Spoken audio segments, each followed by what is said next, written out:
গত ভিডিওতে আমরা ব্লেন্ডারের কালার ম্যাটেরিয়াল এবং শেডিং নিয়ে কথা বলেছি। আজকে আমরা ইউভি এডিটিং ব্যবহার করে কিভাবে যে কোনো ইমেজ আমাদের অবজেক্টে অ্যাপ্লাই করতে পারি তা শিখব। তো প্রথমে আপনারা জানেন আমরা অবজেক্টে কোনো ম্যাটেরিয়াল অ্যাপ্লাই করার জন্য আমরা এখান থেকে ম্যাটেরিয়াল প্রপার্টিজ এ চলে যাই। এখানে আমাদের যে বেস কালারটা আছে এখান থেকে আমরা যে কোনো একটা কালার সিলেক্ট করে আমাদের অবজেক্টে অ্যাপ্লাই করতে পারি। কালারটা দেখা যাইতেছে না কারণ আমরা এখান থেকে সলিড মোডে আছি, আমরা এখান থেকে শেডিং মোডে চলে যেতে হবে আমাদের কালারটা দেখার জন্য। এখন আমাদের অবজেক্টে যে কোনো ইমেজ যদি আমরা অ্যাপ্লাই করতে চাই, যে কোনো ইমেজের কালার, যেমন আমরা অনেক সময় ব্যানার পিস্টন দেখি যে বিভিন্ন দেওয়ালে ব্যবহার করা হয়েছে, আমরা নাহিদপুর ভিডিওতে সেগুলো দেখছিলাম। তো সেটা নিয়ে আসার জন্য আমরা এখানে যে বেস কালারটা আছে, আমরা বেস কালারের পাশে যে ইয়েলো কালারের যে আইকনটা আছে, আমরা এই আইকনটাতে ক্লিক করব। ক্লিক করার পর এখানে আপনারা পেয়ে যাবেন হচ্ছে ইমেজ টেক্সচার। আমরা এখান থেকে ইমেজ টেক্সচারে ক্লিক করব। ক্লিক করার পরে আপনারা এখানে একবার ব্ল্যাক দেখতে পারতেছেন। আমরা এখন আমাদের যে ইমেজটা আমরা এখানে ব্যবহার করতে দিতেছি সেটা ইম্পোর্ট করব। এর জন্য আমাদের এখানে যে নিউ আর ওপেন আছে, আমরা এখান থেকে ওপেনে ক্লিক করব। ক্লিক করার পরে আপনারা যে ইমেজটা যেখানে রাখছেন সেই ফোল্ডারে গিয়ে সিলেক্ট করে দিতে হবে। তো আমরা ডেস্কটপ থেকে এই ইমেজটা সিলেক্ট করে দিতেছি, জাস্ট এখান থেকে আমরা ওপেন ইমেজ করে দিব। ওপেন ইমেজ করে দিলে আপনারা দেখতে পারতেছেন আমরা যে ইমেজটা সিলেক্ট করছিলাম সেটা এখানে শো করতেছে। এখন আপনারা যখন অবজেক্টে কোনো ইমেজ নিয়ে আসবেন সেটা ঠিকঠাক ভাবে বসার সম্ভাবনা অনেক কম। আর এটা ঠিকঠাক ভাবে বসানোর জন্যই আমরা আজকের ভিডিওর টপিক ইউভি এডিটিং টা ব্যবহার করব। ইউভি এডিটিং টা ক্লিক করার পরে আপনারা এরকম দুটো উইন্ডো দেখতে পাবেন। আমরা এখানে একটু জুম আউট করি। এই যে আমরা এই ইমেজটা মূলত আমাদের অবজেক্টে আমরা অ্যাপ্লাই করছি। এখানে আপনারা ইমেজটা দেখতে পারতেছেন না, এর কারণ হচ্ছে এটা আবার সলিড মোডে চলে গেছে। আমরা এটাকে আবার শেডিং মোডে চলে যাওয়ার জন্য আমরা এখান থেকে টেনে এই পাশে নিয়ে এসে এখানে আমরা এটাকে শেডিং মোডে পাঠিয়ে দিব। এখন আমরা এটাকে দেখতে পারতেছি।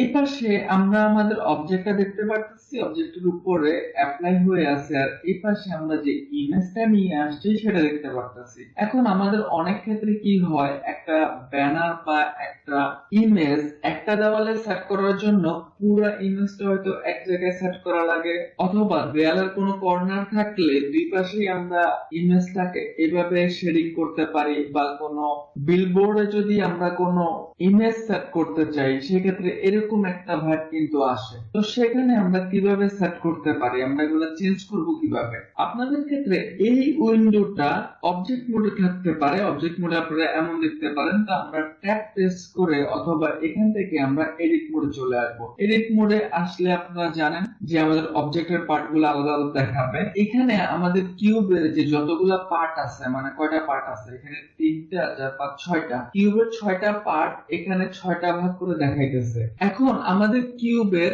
ধরুন যে কোনো একটা পার্ট আমরা সিলেক্ট করতেছি, এই অংশটা সিলেক্ট করতেছি, আমাদের এখানে দেখাচ্ছে যে এই ফেস এর এখানে যা দেখা যাইতেছে সেটা মূলত এই অংশটুকু দেখা যাইতেছে। এখন আমাদের ফেস এর এই ভিউটা যদি আমরা চেঞ্জ করতে চাই তাহলে আমাদের এখানে যে সিলেকশন অপশনটা আছে এটা আমরা প্রথমে সিলেক্ট করব। সিলেক্ট করার পরে আমরা মাউস দিয়ে এটাকে ড্র্যাগ করতে পারবো না, আমাদের কিবোর্ড থেকে জি প্রেস করতে হবে। এরপর ধরুন আমরা এখানে গাছের উপরে নিয়ে আসলে এখানে এনে একটা ক্লিক করে এটা রাখতেছি। এখানে এই পাশে কিন্তু আপনারা গাছটা কিন্তু দেখতে পারতেছেন। এখন এখানে গাছটা অনেক ছোট মনে হইতেছে, আমরা দেখতেছি যে আর একটু বড় করে দেখার। তো এর জন্য আমরা এটা প্রথমে সিলেক্ট করব, এখন স্কেল করে দিব। এস প্রেস করে আমরা এটাকে একটু বড় করে দিতেছি।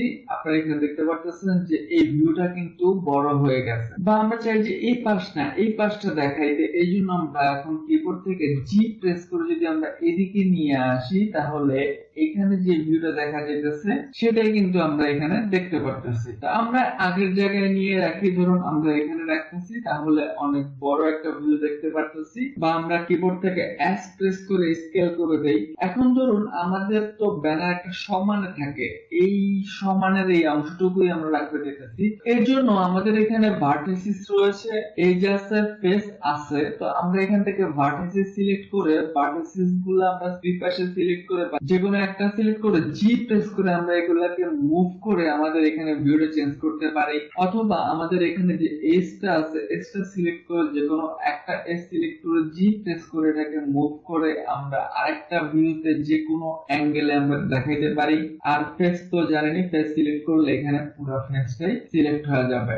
এবার ধরুন আমাদের এখানে উপরে যেই কালারটা আছে এই কালারটাতে আমরা একটা কালার করে দিতে চাইতেছি, অথবা এখানে যে ফেসটা আছে এই ফেসে আমরা চাইতেছি যে কোনো এই ব্লু কালারটা করে দিতে, অথবা শুধু গ্রিন কালারটা করে দিতে।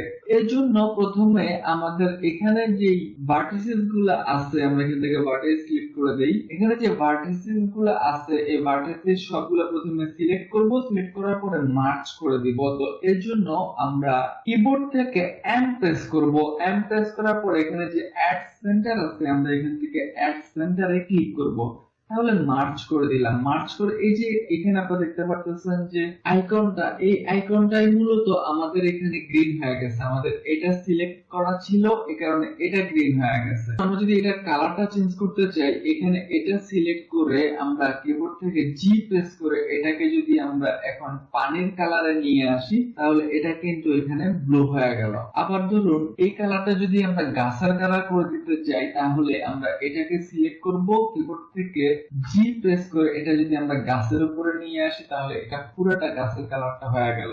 এখন আপনারা যদি ধরেন বাইরে একটা সিলেক্ট করলেন অথবা আপনারা এটা আর খুঁজে পাইতেছেন না, মানে এখানে বাইরে একটা সিলেক্ট করলেন এটা আর খুঁজে পাইতেছেন না, এটা খুঁজে পাওয়ার জন্য আপনারা এখানে এটা সিলেক্ট করলে ফেসটা সিলেক্ট করলে কিন্তু এটা চলে আসবে। এখান থেকে আপনারা সিলেক্ট করবেন, জি প্রেস করে এখানে নিয়ে আসলে কিন্তু এটা সিলেক্ট হয়ে যাবে। আবার ধরেন এই ফেসের আর কাজ করতে চাইতেছেন না, আপনারা এই ফেসে কাজ করতে চাইতেছেন, তো এই ফেসটা এখান থেকে আমরা সিলেক্ট করলে দেখতে পাচ্ছি যে এটা এই জায়গায় আছে। চেঞ্জ করার জন্য আমরা এটা পুরোটা সিলেক্ট করব, কিবোর্ড থেকে জি প্রেস করে যেখানে নিয়ে যাব সেটাই কিন্তু আমাদের এখানে অবজেক্টে দেখা যাবে। প্রশ্ন হচ্ছে আমাদের এখানে মার্চ করে যে জিনিসটা নিয়ে গেলাম এটা আবার পূর্বের অবস্থা আমরা ফিরে আসবো কিভাবে? তো প্রথমে আমাদের এই পেজটা সিলেক্ট করতে হবে, তাহলে আমাদের এই ভার্টিসটা পেয়ে যাব। এটা আমরা সিলেক্ট করব, সিলেক্ট করার পর আমাদের পূর্বের অবস্থায় ফিরে যাওয়ার জন্য আমরা কিবোর্ড থেকে ইউ প্রেস করব।